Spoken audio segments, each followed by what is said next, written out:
আসসালামু আলাইকুম। আজকের বাংলা নিউজে সবাইকে জানাচ্ছি স্বাগতম। শুরুতে জানাচ্ছি বিশ্বের আলোচিত খবরের শিরোনাম। ট্রাম্প নেতানিয়াহু বৈঠকের আগে গাজা যুদ্ধের অবসান নিয়ে সংশয়।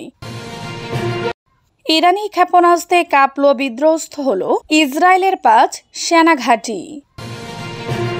হামাসকে 3 বিকল্পের যে কোনো একটি বেছে নেওয়ার সুযোগ দিল ইসরায়েল। অবিলম্বে ইরান ছাড়া নির্দেশ, বিপাকে লাখো আফগান অভিবাসী।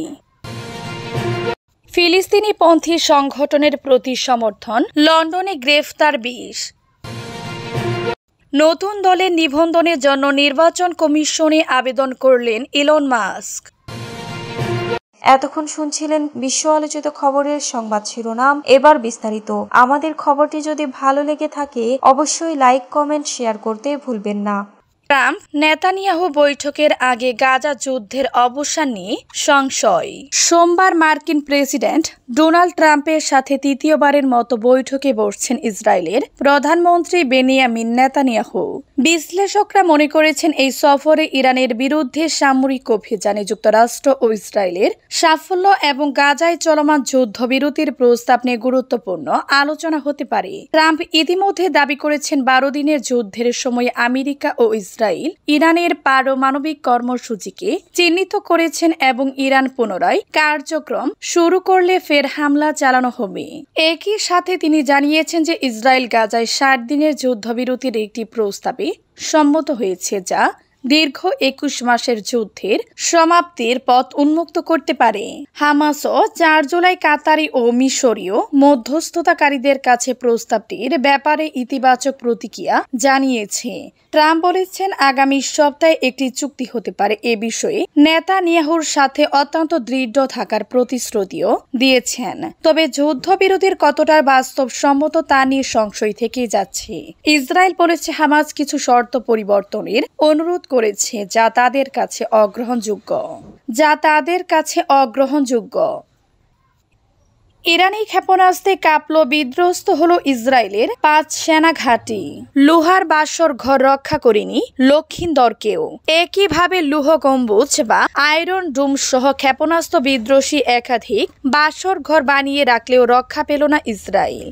লক্ষিন্দরের বাসর ঘরে ছিদ্র পথে যেমন মাত্র একটি কালসাপ ঢুকে সর্বনাশ করেছিলেন, তেমনি ইরানের একের পর এক ব্যালিস্টিক ক্ষেপণাস্ত্র ইসরায়েলের ক্ষেপণাস্ত্র প্রতিরক্ষা ব্যবস্থার ফটো গলে ঢুকে ধ্বংসযজ্ঞ চালিয়েছে।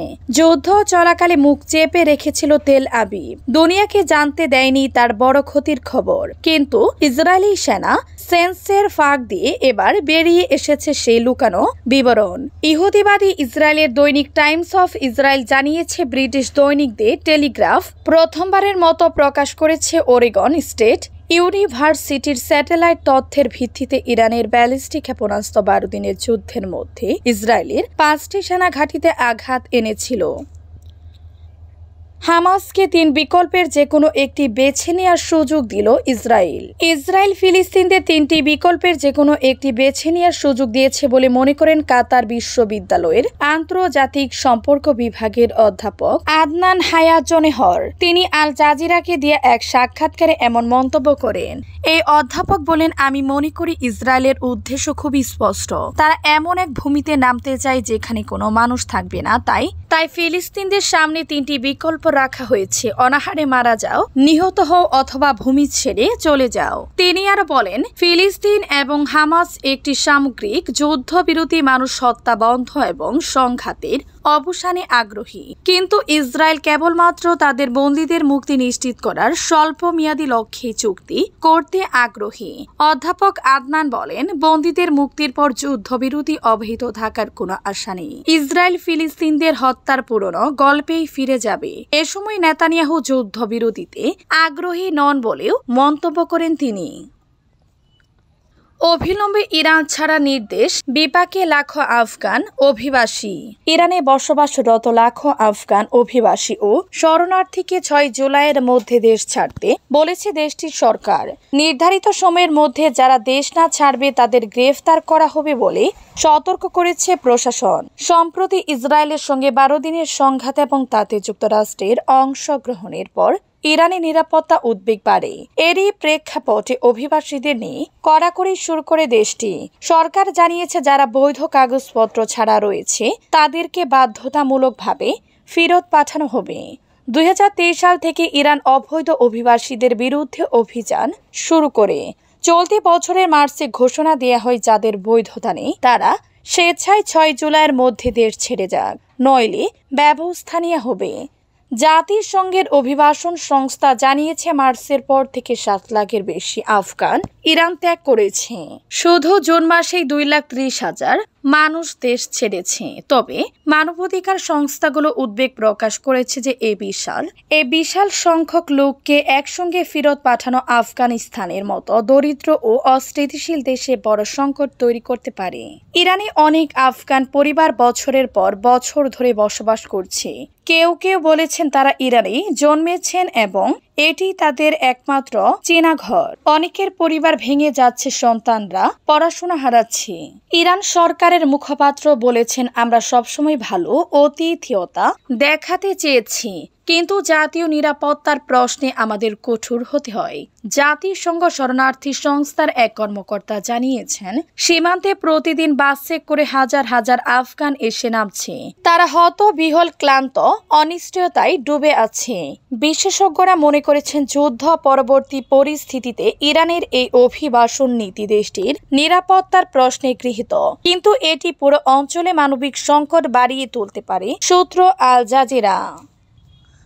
ফিলিস্তিনপন্থী সংগঠনের প্রতি সমর্থন, লন্ডনে গ্রেফতার 20।